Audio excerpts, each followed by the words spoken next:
In honor of Valentine's Day, we're going to make a heart page in our journal. And this is all about loving yourself and finding the positive things about you. So if you get stuck and you have a hard time coming up with phrases that are positive things about you or things that make you lovable, then think about what your best friend might say about you, or what your child might say about you, a partner, or even your pet. And now we're going to cover up those words. And it's not that we're trying to hide them. It's just that sometimes it's hard for people to see those wonderful things that are said about us and have a hard time believing them sometimes. So just in case that's difficult, or if you wrote something down that you don't want anyone else to ever see, we'll just cover them up with a little bit of paint and they become a foundation of love for our page. I used the Wise Owl Chalk Synthesis paint in cashmere and applied it with a rubber brayer as well as a palette knife to create some texture. Here we're going to draw hearts and then we'll end up cutting it out. I was using the center of my page as my starting point at the bottom of the heart. Simply drew it out and then folded the page in half and I cut it out so that both sides would be symmetrical. I really thought I would end up tracing the full heart, but for some reason I decided it was better to trace the cutout part. Simply used a pencil. It's something that I'll be able to cover up easily later. Now I'm going to create some of my own stamped decoupage paper. I'm using the Iron Orchid Designs Bohemia stamp here. I'm using some gold Encore ink. You could use whatever color you wanted. And I am going to end up repeating this pattern and kind of covering the entire page with it. I also used the brayer just to kind of give me a more even stamped image. It was something I was trying out. I do like the way it worked. I love the metallic effect on the tissue paper. So here's the repeating pattern that I made. You'll just kind of tear pieces off. This is creating your own fodder that you're going to use later, and we will use it to collage the heart. There are so many options for creating your own decoupage paper using the Iron Orchid Designs stamps. This one is called Sprigs, and I'm using I believe it's the stone gray ink. The first impression I didn't use enough ink. This second one, I added more, and I do like that better. You can play around with all kinds of colors of inks. You can play around with how much ink you put on. You can play around with combining colors of ink on the same page. Instead of cutting out the designs I want and creating a sharp line, I just use a wet paintbrush and then I can tear. Tearing gives you that more organic line. Initially, I was using some pinks to create my own decoupage paper, but I wanted to also try this craft color. I used the black Iron Orchid Designs ink, and then I came back with some of that Encore Gold over the top, and you'll see that in just a second. And this is the ephemera type stamp, and I used the whole thing as an entire sheet. There's that gold and the black mixed together. I needed other patterns and colors for my collage, so I started pulling things from some magazines that I really liked. Came across some great patterns in these advertisements. Now it's time to have some fun collaging the inside of the heart. And I'm just going to tear bits and pieces out of the decoupage papers that I made. I'm going to use some of those magazine patterns that I found. My decoupage medium for this project is the Pentart Decoupage Glue and Varnish. I found that I really liked it mainly because it dries so quickly, but it did work well with the thin tissue paper as well as the thickness of the magazine paper. So I can't necessarily give you great tips on exactly why I picked a certain paper to put in this position and why I put this one there. A lot of it is just very intuitive. Okay, I like this piece here. Let me make it fit. So I tear off some of the ends so that it makes the edge of my heart. I know with this piece of craft tissue paper that there were some stamped lines, and I really like those going sideways. I have a love of jazz music, so I knew I wanted to use this stencil. This is a really cool technique. You take a magazine page, put it on top of your stencil, and then lightly sand so that that stencil image comes through onto your page. And because I love how this came out, I really do want it to be a focal point on my page. So it's going to basically go almost in the center of my heart. Now, of course, your colors and the things that mean something to you are going to be completely different than mine, and that is totally okay. Like this, for example, I am cutting out that little internet symbol because I tend to be on the internet a lot. And to be perfectly honest, it's a love-hate relationship.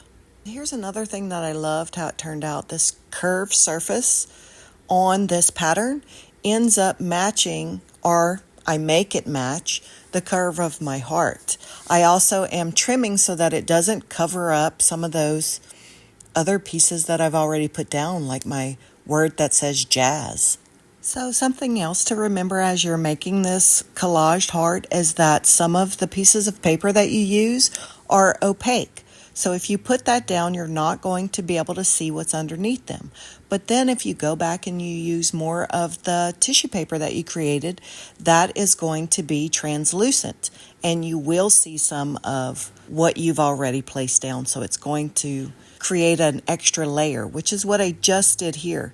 Now, the other thing that I do want to point out is when you use a color sometimes in one spot, like I'm using a lot of pink on the left side of the page, I want to add some more of that pink on the right side of the page. It's just so that it'll visually balance things out a bit.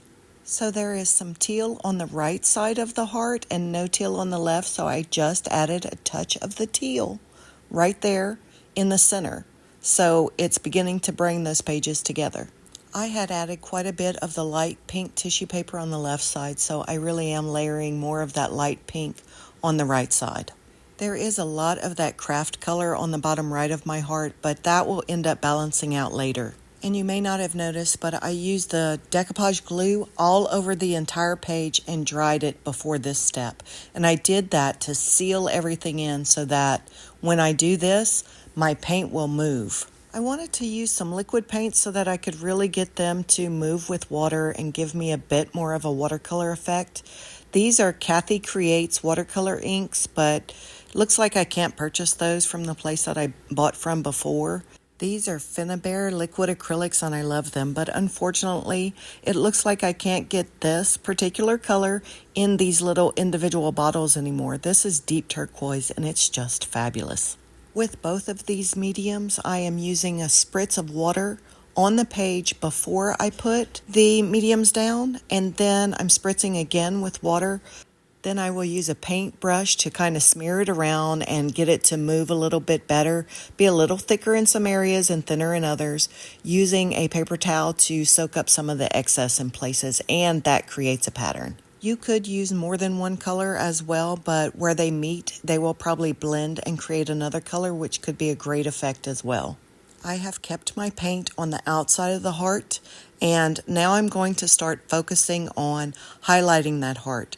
I'm using the Finnabair liquid acrylic again. This one is ochre. I chose this color because it does mimic that craft colored tissue paper that I use, so I'm trying to bring that color into other spots on both sides of my pages. And again, you should notice that it's not the same value of the color in every spot. In some places it's more intense and in others it's lighter, but it does introduce that color to both sides of the design. Definitely dry your layers in between. The liquid acrylics and the watercolor inks that we used are permanent after they dry, but if you're using a medium that's not, you need to use some kind of sealer before you move on to the next steps. You don't want to reactivate them when you add more wet medium. I noticed a couple of words showing through whenever I was drying it, so I circled them in pencil, and then I'm coming back with a permanent marker and circling them again just to kind of highlight them. One was eager, the other was listening. I felt like those were things maybe I needed to pay attention to. Now I'm using the Faber-Castell Gelatos. I think this is the iridescent set, but there's a really dark color in there, and this is going to start to create my shadows around the heart and make it really stand out from that background. You could achieve the same with charcoal as well. So you apply it along the edge and then use a little bit of water on a brush to activate it. That intensifies the color, but it also softens it and makes it blend into your background. So add as much as you want. You have to decide when it's enough. You may even want to use different colors. Now I'm going to use some white acrylic paint To start to bring both sides of this page together, I opened the lid and there was that little piece of plastic that had some of the paint on it, so I actually just rubbed it on the page.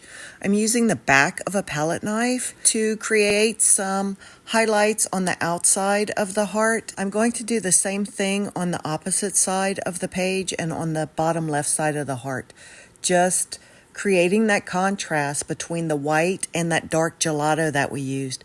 This begins to make that heart really stand out, and the white on both sides of the page brings the whole composition together. Also, as I scrape my palette knife lightly across everything, it's picking up on some of that other texture that I had created previously, and it's just highlighting that even more. It's one of my favorite things to do, is to bring out all of that texture. So I use the blow dryer to dry that layer, and now I'm actually going to use a product called Ice Effect.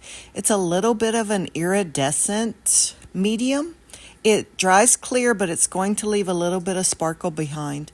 Just decided to throw that on my page and use it in multiple areas.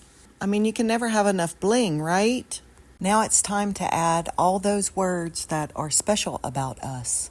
And I knew when I saw the lines on this part that I had stamped that I wanted to write in something. And the first thing that came to mind was, I am enough. Don't we all wonder if we are enough? Unfortunately, I didn't like the way my handwriting looked. So thankfully, I had sealed beforehand and got to wipe it off quick enough. I also had a little bit of alcohol handy, so that helped me to take the permanent marker off before it dried completely. So the fact that I didn't care for my handwriting led to, why don't I just cut out the letters I want? And I started doing that. I wasn't worried about them being all the same font or all the same size or even all the same color. I really like the fact that they're not. You will see that I'm using some tweezers to place my words. I end up using a skewer with some glue later, but I'll show you that. As I was looking for individual letters, I ended up pulling out words, and those words led to phrases. This all was very intuitive for me. I did know at the beginning when I was creating this page that it was supposed to be about the things that are lovable about myself. So in some ways that was in the back of my head and was probably directing what I chose. One of the phrases here says, share your gifts. I think that is something that I do love about myself, is that I have some talents and some gifts that I'm trying to share. And real quick before the shot goes away, when you do decide where you want the placement of all your words, take a photograph of it so you know where to put it back. I wanted to mention that there's another word on here that says special, and in some ways that means that I feel like I'm special or I have special talents, but it's also kind of an inside family joke where people would say that I'm special and they meant that I was weird, which I am totally okay with, and that is why it's on my page, because that is one of the things I love about myself. Okay, so getting back to the actual assembling of the page, I am using the Pentart Decoupage glue and varnish to adhere all of my letters and words. I am using a combination of the paintbrush and the skewer by just putting a little bit of glue on the tips of those, and it'll let me pick up those tiny little letters and place them and glue them down. I tend to put the varnish on the page first and then add the letter or word into that wet varnish. And you will simply continue decoupaging your words down until you're finished. We'll make sure that our varnish is dry, but then we're going to start adding some shading to the edges. I did try to use the ink pad here, but it really was too big. I needed a dauber. Look at our little visitor. There goes Bogey. So I went and got a dauber, and then I'm using that with the Stays On Timber Brown, I believe is the color, ink pad, and just dabbing that in. You could use a sponge as well, adding some shadowing to the edges of the page, as much or as little as you would like. Okay, there's a word down in this left corner, and it says beautiful. And it's been bothering me the entire time. It's just not something that I can relate to, and I don't mean that in a negative way. It just doesn't resonate with me. So I found another word, and that is cute. I really do believe I'm cute. So that had to change for me, and it totally works better now. I'm so happy with my page. Okay, now remember when I asked you earlier, can you have enough bling? I think most of the time the answer is no. So here I'm going to use some Pentart antique paste in gold, and I'm just using my finger to highlight some of the edges. I'm also lightly rubbing over that texture that we made, and it's really bringing out all those details in it. After I finished this step, I called it done. That was enough for me. I loved it. I have to say this is one of my favorite pages I've ever created. And although I think this is the longest voiceover I've ever done and one of the longest videos I've made, I just wanted to say that this in real time took about 2 hours. About an hour to make the fodder that I did at the beginning, and then about an hour to kind of do the collage and paint up the page. I hope this was wonderful inspiration and gives you some instructions to create your own lovable page about yourself. Oh look, I wrote the time down. It was 2 hours and 12 minutes. I'm Jen G with Louisiana Creations. Thanks for watching.